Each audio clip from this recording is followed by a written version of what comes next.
Welcome to Buried Truths, where the dust of time is swept away and history's deepest secrets rise to the surface. The Iron Brigade, originally known as the Black Hat Brigade, was a Union Army infantry unit in the American Civil War. It was composed mainly of regiments from the western states of Wisconsin, Indiana, and Michigan. The brigade was distinct for wearing the regular Army's black hardy hats instead of the typical blue kepis. Their unique appearance and fierce fighting spirit soon set them apart from other units. Organized in the summer of 1861, the Iron Brigade began with the 2nd, 6th, and 7th Wisconsin Infantry Regiments. They were later joined by the 19th Indiana Infantry and eventually the 24th Michigan. These regiments formed part of the Army of the Potomac under the command of Brigadier General Rufus King. Initially, they were attached to McDowell's division and stationed around Washington, D.C. for defensive duties. Their strict training and discipline, enforced by experienced officers, prepared them for the hardships of war. Soldiers drilled daily, practiced marksmanship, and endured long marches. Many recruits were farmers and tradesmen who had little military experience, but they quickly adapted to Army life. The strong leadership of figures like Colonel Solomon Meredith helped shape them into a formidable force. The brigade earned a reputation for being reliable and aggressive, gaining the admiration of higher command. When other units faltered, the Iron Brigade often held their ground. Their resolve was tested in the battles to come, where they faced overwhelming odds but never wavered. Their commitment to the Union cause became their defining trait. Their first major test came at the Battle of Bronner's Farm in August 1862. Facing Stonewall Jackson's seasoned troops, the Iron Brigade fought fiercely despite being outnumbered. The battle lasted for hours and inflicted heavy casualties on both sides. This brutal engagement marked the beginning of their legendary combat history. Following Bronner's Farm, the brigade continued to distinguish itself in major battles such as Second Bull Run and South Mountain. Their courage under fire made headlines in northern newspapers. General McClellan and other leaders praised their discipline and effectiveness in battle. The name Iron Brigade was believed to have originated from their toughness in these early confrontations. By the end of 1862, the Iron Brigade was widely regarded as one of the most elite fighting forces in the Union Army. Their black hats became a feared symbol on the battlefield. As the war progressed, they would face even greater challenges, but their legacy had already begun. The Iron Brigade faced its first major combat on August 28, 1862, at Bronner's Farm near Groveton, Virginia. This was a prelude to the Second Battle of Bull Run. The brigade, unaware of the Confederate strength, unexpectedly clashed with Stonewall Jackson's veteran division. Despite being outnumbered, the Iron Brigade stood its ground and engaged in one of the fiercest firefights of the war. The battle began late in the afternoon when the 2nd Wisconsin encountered Jackson's troops in a cornfield. Both sides poured heavy fire into each other at close range. Reinforcements from the 6th and 7th Wisconsin, along with the 19th Indiana, quickly joined the fight. The brigade formed a strong line, firing volley after volley while exposed to constant musket and artillery fire from the Confederates. For nearly 2 hours, the Iron Brigade and Jackson's forces exchanged relentless gunfire. The sun set on, a blood-soaked field littered with fallen men. Neither side gave ground, and the air was thick with smoke and screams. The Iron Brigade lost nearly 800 men, but inflicted similar damage on the Confederates. The ferocity of the stand stunned both Union and Confederate commanders. What made the Iron Brigade stand extraordinary was their refusal to retreat. They had never before seen combat, yet fought like seasoned veterans. Officers were seen rallying troops amid the chaos, while soldiers held their position against overwhelming odds. Their black hats made them easily identifiable, drawing even more enemy fire their way. General John Gibbon, their division commander, praised the brigade's performance in his reports. He later said that their bravery at Bronner's Farm convinced him they were worthy of the title Iron Brigade. Soldiers from other Union regiments also spoke in awe of their determination and courage. The name began to spread within the U.S. Army of the Potomac. Confederate accounts of the battle also mention the Iron Brigade with respect. Jackson's men reportedly described them as men of iron who would not fall back. Although the engagement was tactically inconclusive, it gave the Iron Brigade an early reputation for unmatched tenacity. Their valor had earned them admiration on both sides of the line. By the end of the day, the Iron Brigade had paid a heavy price, but their spirit was unbroken. Their first real test in combat had revealed their true character. The name Iron Brigade was no longer just a label. It was a symbol of grit, sacrifice, and unyielding resolve that would follow them through the rest of the war. The Iron Brigade entered Maryland in September 1862 as part of the Union campaign to repel Lee's first invasion of the North. They faced Confederate forces first at South Mountain on September 14th. The brigade was ordered to assault the steep, rocky slopes at Turner's Gap. Despite tough terrain and stubborn resistance, the Iron Brigade pushed uphill and drove the enemy from the heights. During the fighting at South Mountain, the Iron Brigade's aggressive charge caught Confederate defenders off guard. The 6th Wisconsin and 19th Indiana led the attack, followed by the 2nd and 7th Wisconsin. Smoke and cannon fire choked the mountain pass as the Union line surged forward. After fierce hand-to-hand combat near the summit, they secured the ridge. Their bravery helped open the road to Sharpsburg. 3 days later, on September 17th, the Iron Brigade fought in the Battle of Antietam, the bloodiest single day in American history. They attacked at dawn through Miller's cornfield, a stretch of farmland that would soon become infamous. As they advanced, they met with devastating Confederate fire from Stonewall Jackson's men hidden in the trees and fences around the field. The 2nd Wisconsin led the charge, followed closely by the 6th and 7th Wisconsin and 19th Indiana. Within minutes, the cornfield was transformed into a deadly trap. Smoke obscured vision, and musket balls cut down men in every direction.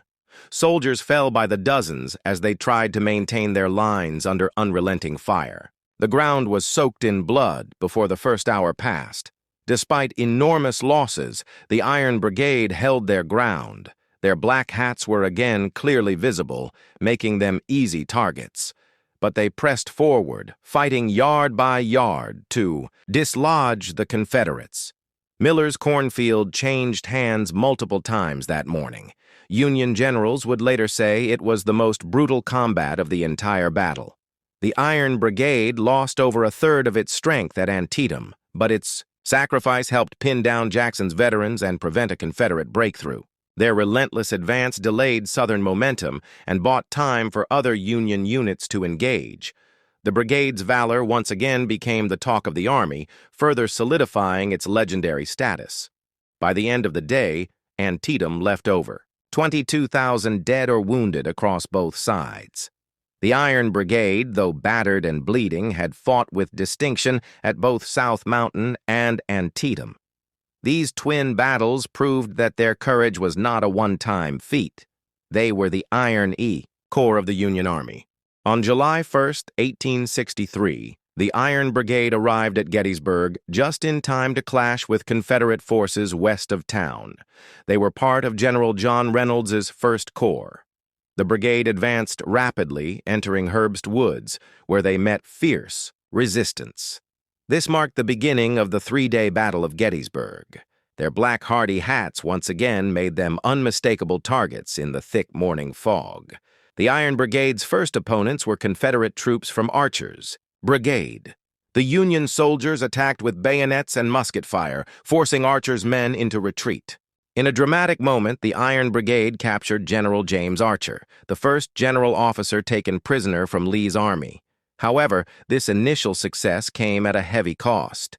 General Reynolds was shot in the neck and died instantly while directing troops in the woods. As the battle intensified, Confederate reinforcements poured in. The Iron Brigade faced repeated assaults from multiple Confederate brigades. The 2nd Wisconsin suffered grievously while holding the line.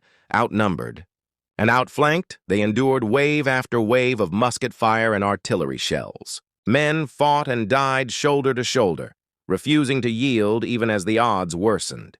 Casualties mounted at an alarming rate. By midday, the woods became a slaughterhouse. The 19th Indiana and 7th Wisconsin held firm, trading volleys with advancing Confederates. The smoke was so thick that officers struggled to see more than a few yards. Soldiers reloaded and fired blindly, using sound to judge the enemy's position. Trees splintered from bullets and cannon blasts. Many fell where they stood, still clutching their rifles. Eventually, the Iron Brigade was forced to withdraw under overwhelming pressure. They fell back through the streets of Gettysburg, covering the retreat of the rest of the First Corps. Though bloodied and exhausted, they had bought critical time for Union reinforcements to arrive and take the high ground south of town. Their sacrifice on day one helped set the stage for the Union's eventual victory. The brigade entered Gettysburg with approximately 2,800 men. By the end of the first day, over 1,150 were killed, wounded, or missing, a staggering 60% casualty rate. No other Union brigade suffered more at Gettysburg. The Iron Brigade's stand became one of the most iconic and tragic moments of the entire war. Their name would forever be linked to Gettysburg's brutal opening day. Gettysburg marked a turning point in the war and in the history of the Iron Brigade. Though they would continue to serve, they would never again fight with such numbers or sustain such loss. Their courage and sacrifice at Gettysburg immortalized them as one of the finest units in American military history. After Gettysburg, the Iron Brigade continued to serve in several key campaigns, including the battles of the Wilderness, Spotsylvania, and Cold Harbor. Though their spirit remained unbroken, their numbers were rapidly dwindling due to heavy casualties and the relentless nature of the war. Their once formidable strength was gradually worn down by the constant fighting, particularly during the brutal engagements in Northern Virginia during 1864. In the Wilderness, the brigade encountered fierce resistance as they faced off against Confederate forces under General Robert E. Lee. The dense woods and thick smoke made it difficult for the Union soldiers to see their enemies. Despite these obstacles, the Iron Brigade pressed forward with its trademark tenacity. The battle was marked by savage, close-range fighting, and once again, the brigade suffered substantial casualties. Following the Wilderness, the Iron Brigade participated in the prolonged and bloody siege at Spotsylvania Courthouse. The brutal fighting left little opportunity for rest, and the brigade's ranks continued to shrink. At Cold Harbor, they again faced a Confederate army that was dug in and entrenched. The Iron Brigade, exhausted from months of hard fighting, charged in an attempt to break the Confederate line. However, the assault ended in failure with devastating losses. By the summer of 1864, the Iron Brigade was unrecognizable from its early days at Gettysburg. Its once proud regiments had been broken and scattered across different Union divisions. Despite the heavy losses, the survivors remained determined to fight on, their reputation for heroism and sacrifice intact. Yet, the relentless campaigns and mounting casualties had taken a toll on their fighting strength. The brigade saw action in the Richmond-Petersburg campaign, where they participated in several bloody skirmishes, but their numbers were further depleted. As the war progressed, the Iron Brigade's role became more limited, though their valor remained legendary. The survivors continued to serve in smaller engagements, but their glory days were now a memory. By the end of the war, the once elite Iron Brigade had been reduced to a fraction of its original strength. The soldiers who remained had endured hardships few could imagine, and their resilience would forever be etched in the history of the American Civil War. Though their numbers had waned, the Iron Brigade's legacy remained a symbol of unwavering courage in the face of adversity. The end of the Civil War marked the official disbandment of the Iron Brigade. Yet their story was far from forgotten. The unit's history would be celebrated for generations, and their sacrifices would be honored by those who recognized the extraordinary price of preserving the Union. The Iron Brigade's legacy continues to hold a special place in the history of the Civil War. Despite their decline in strength toward the end of the war, the bravery and tenacity of the brigade left an indelible mark on both the Union Army and the nation. Their heroism in the face of adversity became a symbol of American resilience and fighting spirit. As the war drew to a close, the surviving veterans of the Iron Brigade returned home, their reputation for courage preceding them.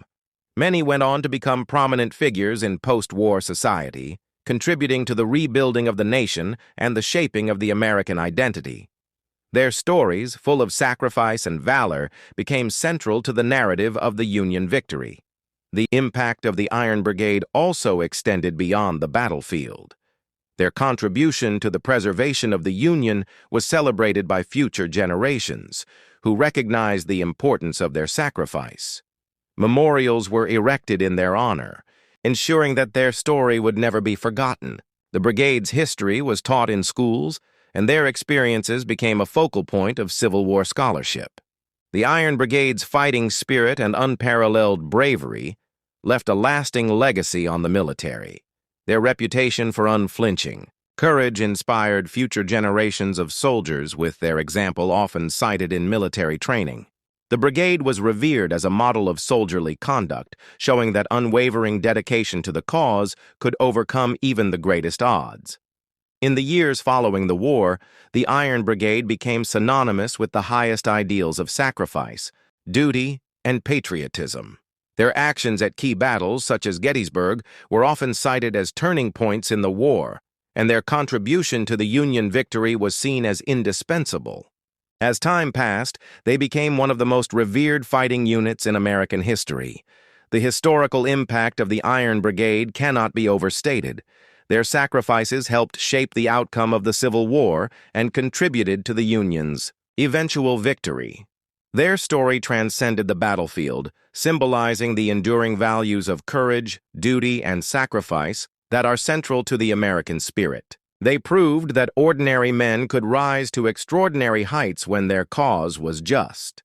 Today, the Iron Brigade's legacy lives on in the hearts and minds of Americans. Their story is a testament to the power of unity, courage, and the enduring fight for freedom. As long as their memory endures, so too does the reminder that the cost of preserving the Union was paid with the blood, sweat, and sacrifices of men like those in the Iron Brigade. If you're passionate about uncovering the forgotten stories of our past, make sure to hit that subscribe button and turn on the notification bell.